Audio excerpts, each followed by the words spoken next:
Hey, what's up, garden friends? Jeff here, Tropical Plant Party.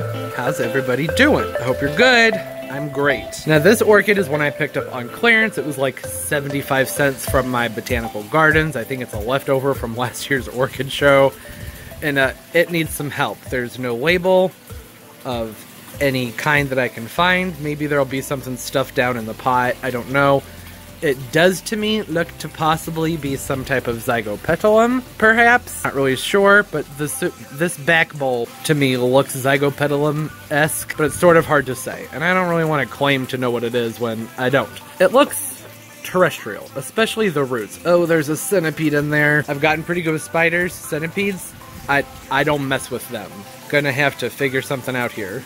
It's the first thing I have to do anyways is soak it, so go ahead and get some water here and pull you up and drop you in there. You just go down in there. Soak. Now, I'm not trying to drown the centipede. I don't think that's going to happen.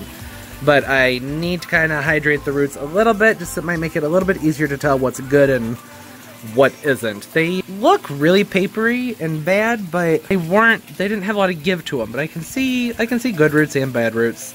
This thing might be a nightmare to cut up. I'm not really certain. Yeah, I'm gonna go ahead and give this a little while to soak and then get back to it. See here, after a few minutes, it's becoming very easy to decipher the good from the bad.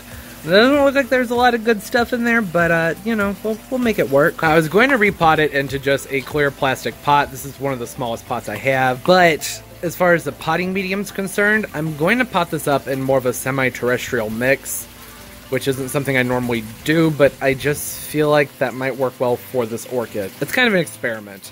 And if I'm going to use a semi-terrestrial mix, what that means is that it's going to have some soil in it, some potting mix, some like potting soil, not just bark. Want it to dry quickly. Plastic pots do not dry as fast, so I'm going to go grab a clay pot. Okay, that's the smallest clay pot I could find. It'll have to do, and that might actually be even better.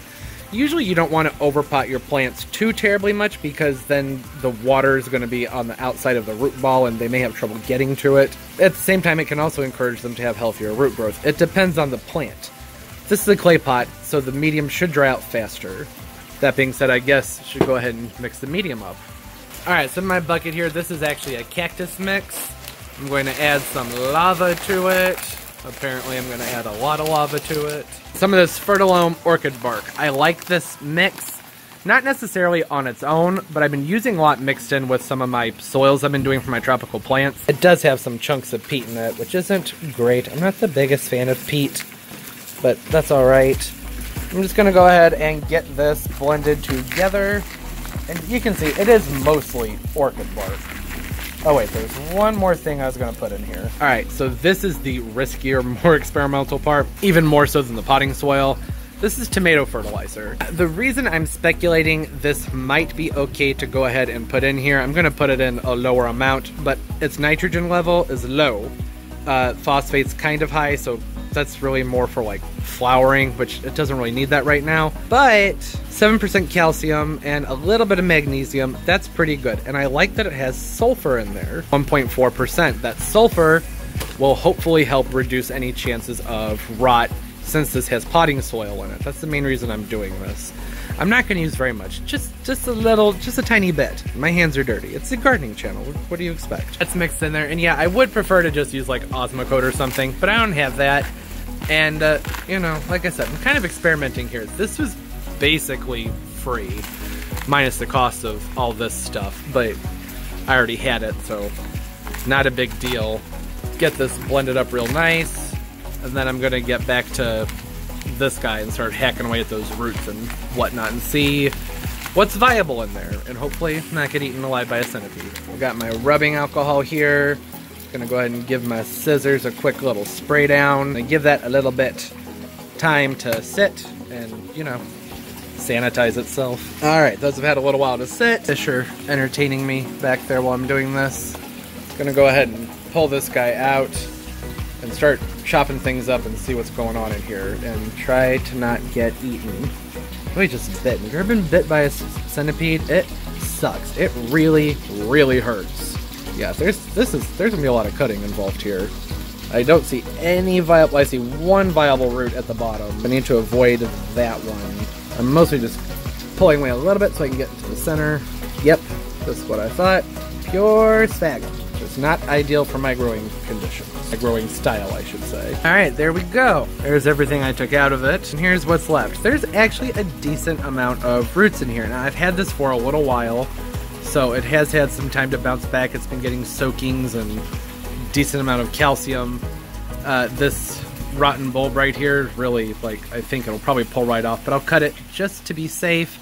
And there are still some dead roots in here I could remove, but they're also still kind of attached to some viable roots that are still fairly firm, so I'm not going to mess with those. I'll just leave them for now. So I just need to get in here and cut out this old chunk right here. Start high, and then work my way down.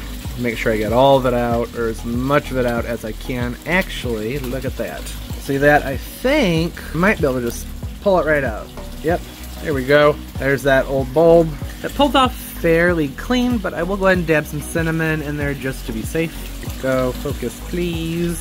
Focus, please. I'm gonna come in here with my cinnamon, a little eyedropper, so I can kind of direct it a little bit more precisely without getting it all over the good roots and drying those out. There we go. Slightly out of focus. Sorry about that. Needed my hands. I'm gonna give that a minute to kind of sit in and dry things out, and then I'll go ahead and get it potted up. There we go. So that's drying out, and I'm going to go ahead and just start getting that mix put into this pot. All right, so it's had some time to dry. Got my potting medium all poured in here. I will say this is mostly orchid mix, and what soil is in there very shortly will probably flush out because the finer particles are going to sink to the bottom. It's just kind of, you know, how things go. What's it called? Gravity? Yeah. So this is more of a temporary situation anyways. I just kind of wanted to see what kind of roots I would get out of this, and since the orchid was so cheap, I thought, why not give it a shot with this? I can think of lots of reasons to not pot it up like this, but I don't really care. I'm doing it anyways. I want to see what happens. I'm just kind of messing with it, trying to find the right level. I think that's pretty good. So I'm going to try and move the roots a little bit around and fill it on up. Hey, there we go. All done. Like I said, take it easy on me in the comments. I know this is not how you're supposed to do things with orchids, but you know, you just don't know until you try. So giving it a shot, it's not very much soil at all.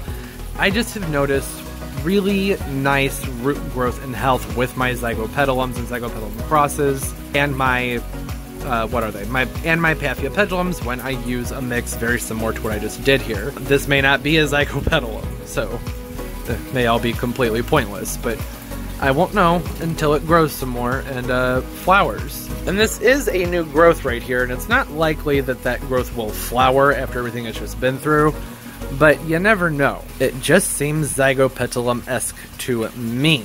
What do you guys think it is? I can take this glove off. I will say though, the Zygopetalums tend to have a slightly more rounded bulb, but there's variation and there's hybrids and crosses. So I don't know for sure. Oh, I need to water this.